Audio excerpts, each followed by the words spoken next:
Téléspectateurs de Bloc 221 TV, bonjour et bienvenue, c'est l'heure de la revue de l'actualité. Des poursuites judiciaires contre le directeur général des élections, c'est en tout cas ce qu'a engagé Ousmane Sonko pour se faire délivrer des fiches de parrainage. Le leader de l'ex-Pastef a décidé de sévir avec une citation directe à l'actif de Thiendella Fall. Selon le média Les Échos, le maire de Ziguinchor a décidé de le poursuivre pour coalition de fonctionnaires, atteinte à l'autorité de la justice et discrédit sur une décision de justice suite au verdict qui a été annoncé au tribunal d'instance de Ziguinchor. Il réclame par ailleurs la somme de 2,5 milliards de francs CFA à la direction générale des élections puisqu'il juge inestimable le préjudice qui lui a été causé dans cette affaire.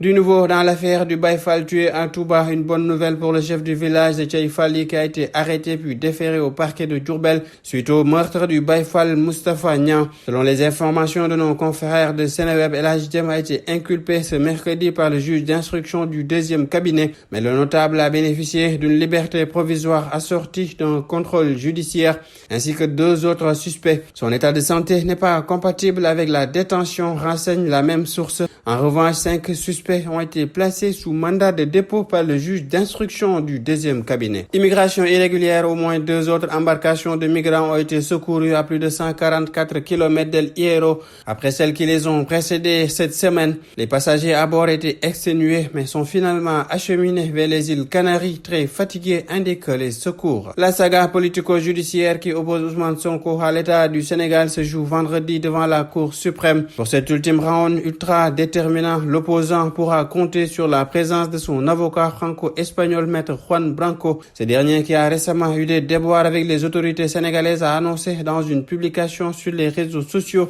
qu'il sera à Dakar ce vendredi pour défendre son client suite à une convocation du président de la Cour suprême. Très en vue sur les réseaux sociaux et candidate à l'élection présidentielle, Anta Babacar Ngom a décliné ses ambitions.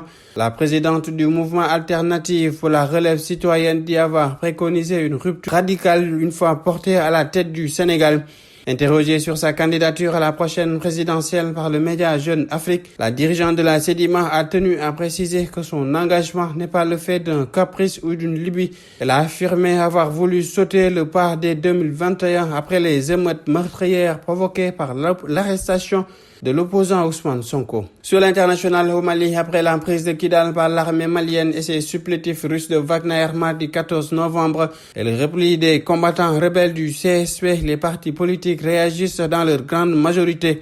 Ils se réjouissent de ce succès militaire et appellent à présent à la réconciliation nationale. La reconquête de Kidal symbolise la souveraineté retrouvée du Mali sur l'ensemble de son territoire, salue l'ADENA. Le plus vieux parti du pays exhorte même les autorités à poursuivre leurs opérations et à désarmer sans condition toutes les entités non étatiques au Mali. Le RPM, parti de feu, l'ex-président Ibeka, félicite les autorités militaires et encourage les autorités de transition à s'investir davantage pour le retour de l'administration des services sociaux de base ainsi que des réfugiés et des déplacés. Au Royaume-Uni, le Premier ministre britannique Rishi Sunak a assuré mercredi qu'il ne permettra pas à la Cour européenne des droits de l'homme de bloquer le projet de son gouvernement d'expulser des demandeurs d'asile vers le Rwanda. Il a promis de faire tout ce qu'il faut pour faire décoller les avions. Le dirigeant conservateur a aussi annoncé lors d'une conférence de presse que son gouvernement allait introduire une loi d'urgence assurant que le Rwanda est un pays sûr après que la Cour suprême britannique a jugé mercredi illégal ce projet. Au Moyen-Orient,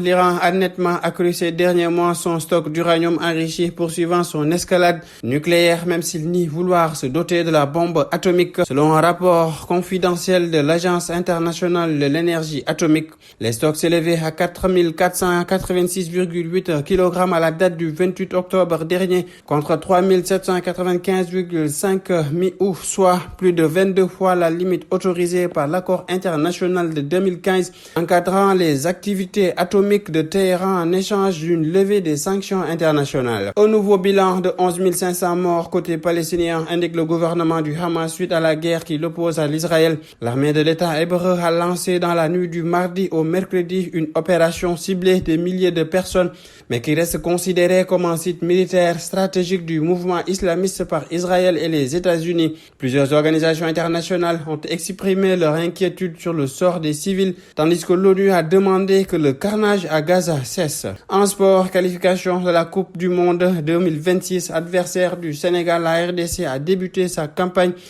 par une victoire face à la Mauritanie 2-0 ce mercredi. Autre résultat, zone Afrique, Guinée équatoriale, Namibie 1-0.